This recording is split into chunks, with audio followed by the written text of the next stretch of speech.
Respected parents, teachers, and dear students, you are most welcome in this video on the second day.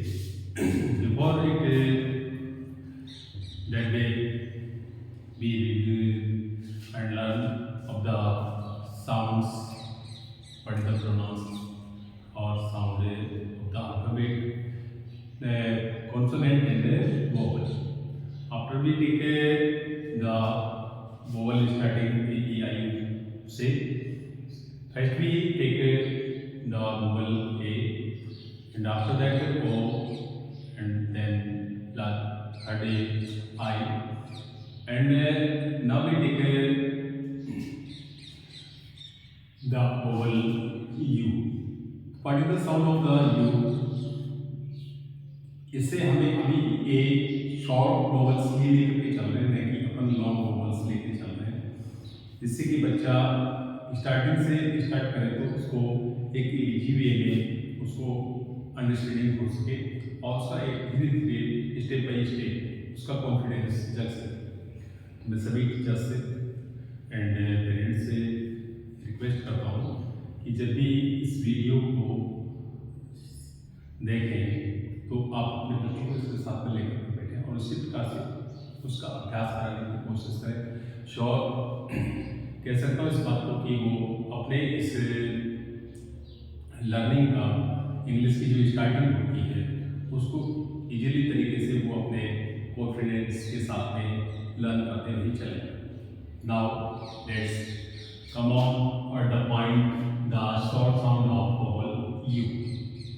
You से अपन starting में जैसे किया हुआ words लेते हैं तो you only name of the English alphabet, note A sound of you here.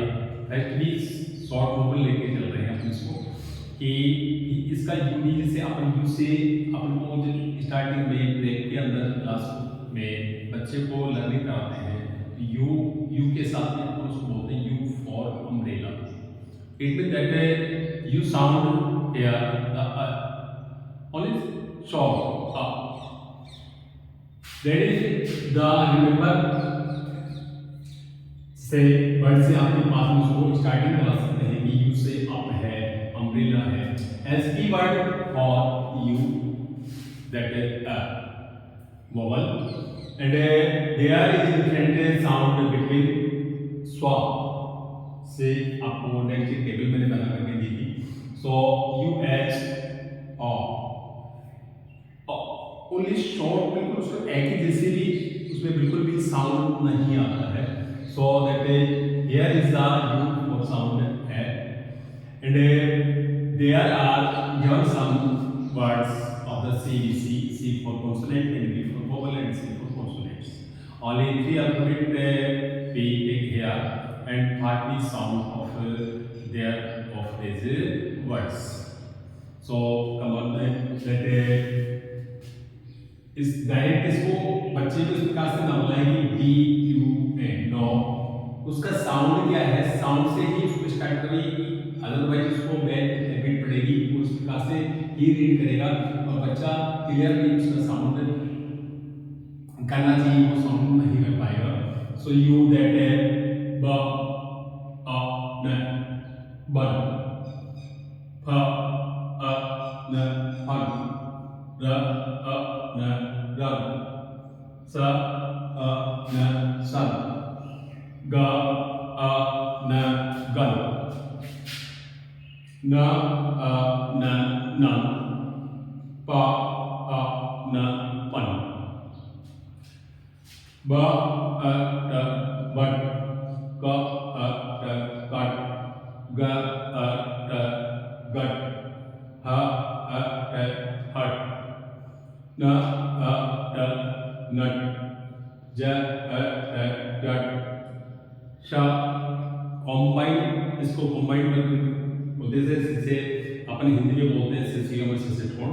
स अ ट सट, ड अ ग डग, ह ग ह हग, ज अ ग जग, ल अ ग लग प पग र रग ट टग क कब स सब ट टब र रब न नभ क कप प कप म मड।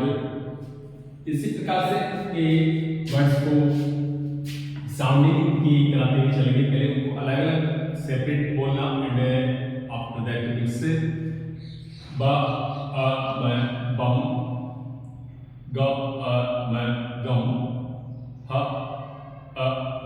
हम क कम म मम ब बम त टम स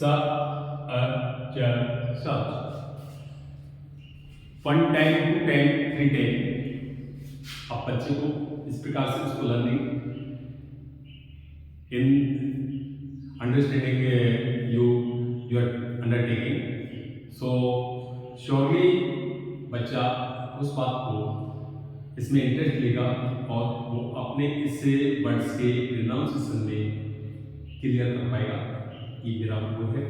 ये आपके चीज़ें जो कि अपने रूरल क्षेत्र में मैंने आपको बार बार रिक्वेस्ट की है कि इस प्रकार से उनको रीडिंग करना तो नहीं बताया जाता है और उनको डायरेक्ट स्पेलिंग राइट रीडिंग करना ही कि भी 5 fruits name, days name, months name, bodies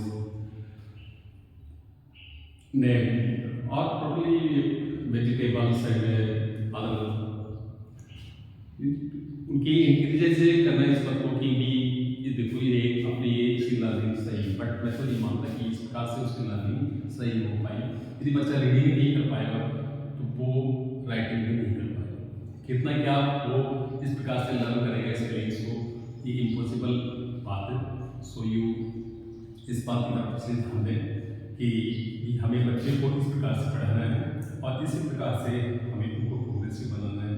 so I say to you and we meet the next class and one more thing to you, but अभी तो बहुत कुछ बकाया है इसमें आगे बढ़ने के लिए। इससे अपन को बहुत कुछ सीखने को, अपन को और अपने बच्चों को सिखाने के लिए अपन को बहुत कुछ मिलेगा। So I say to you that sure you like it and again we meet you the next class. Thanks.